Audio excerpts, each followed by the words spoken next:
All right, welcome back. Is the sun really our enemy?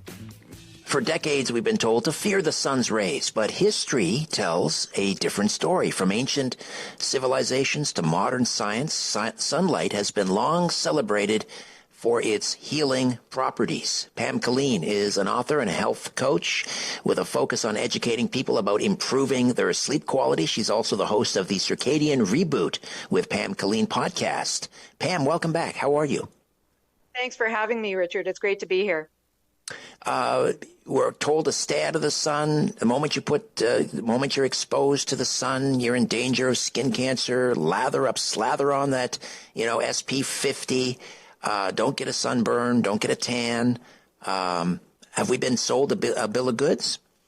Yes, in short, we have. Unfortunately, the wrongful demonization of the sun goes back several decades.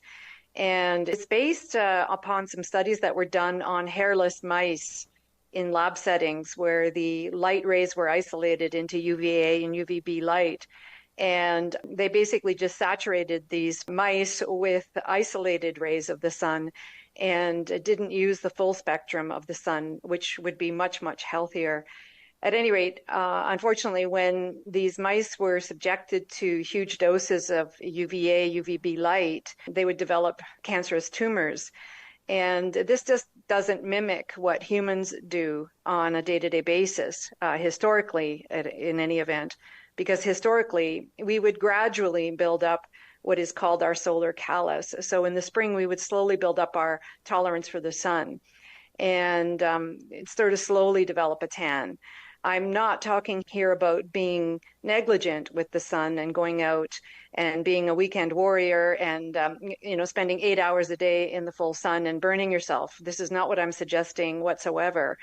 What we do need to do is choose our time out in the sun wisely so that we can gradually, slowly develop these really, really healthy, glowing tans that we were meant to develop throughout all of human history. And this wrongful demonization of the sun has led to all sorts of chronic illness.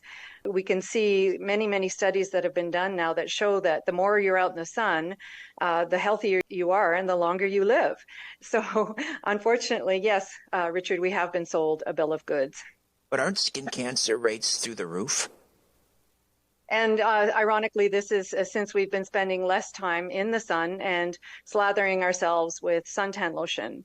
So yes, many people out there are obedient to this misinformation.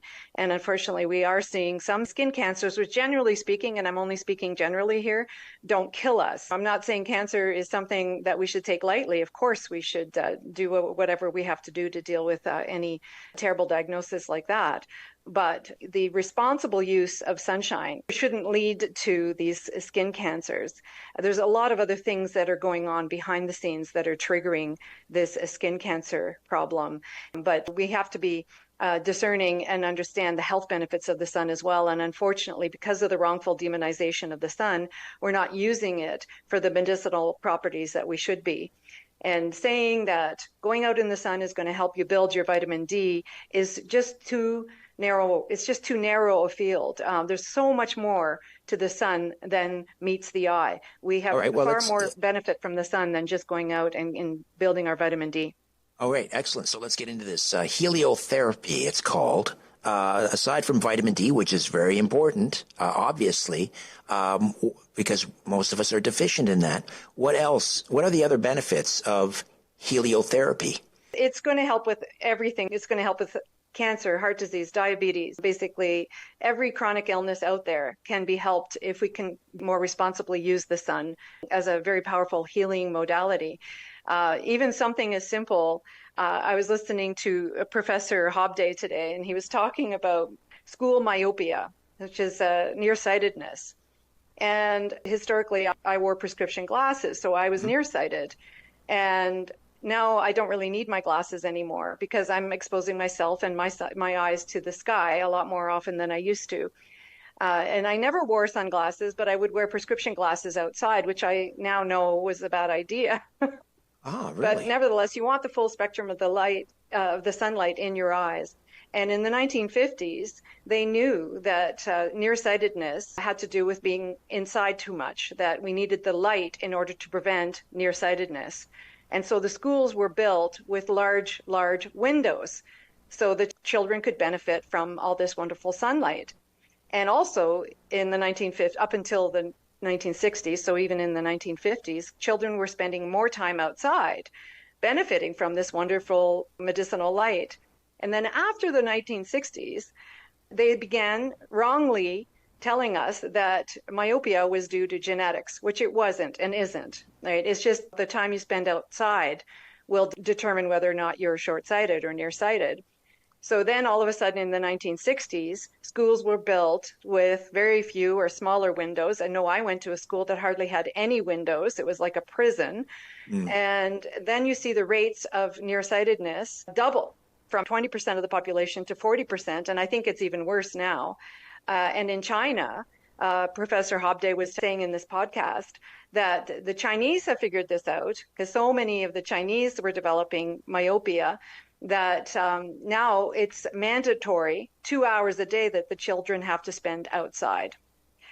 And they're seeing improvements in the progression of myopia and even preventing myopia just from putting the children back outside in the sunshine. Right. So again, we're not talking about looking directly into the sun, obviously. We're just exposing your eyes, look up into the blue sky, not at the sun. And also you're not advocating, using a tanning bed. We're talking about the natural sunlight, not UVA and UVB from a tanning bed, right? That's correct, because it's the full spectrum. It's all of the different rays of the light. Every single color within the light can provide medicinal properties. And so if you think about the red, orange, yellow, green, blue, violet, they all provide different medicinal properties. I was just talking to a young man today who just had a baby, and the baby was born with jaundice. A mild case, thankfully, but nevertheless, and it's under control. And I said to him, did they tell you about blue light, aiming a specific type of blue light over the baby's gallbladder and liver? And he didn't know. He didn't know anything about it. I said, well, this is something, I think we might have touched on this the last time we spoke, Richard, and that is that in the 1940s, a nurse had figured this out and put the children outside where they belong, and the jaundice would clear up. And then from there, they developed a very specific blue light that they used in hospitals, exposing the children to the blue light by holding the blue light over the liver and the gallbladder, and the jaundice would clear up. So it's not widely known. This type of therapy is not widely known, but all the different lights within what we're seeing in the sunlight have very medicinal properties. And you probably heard of the infrared therapies as well. They're very, very popular right now.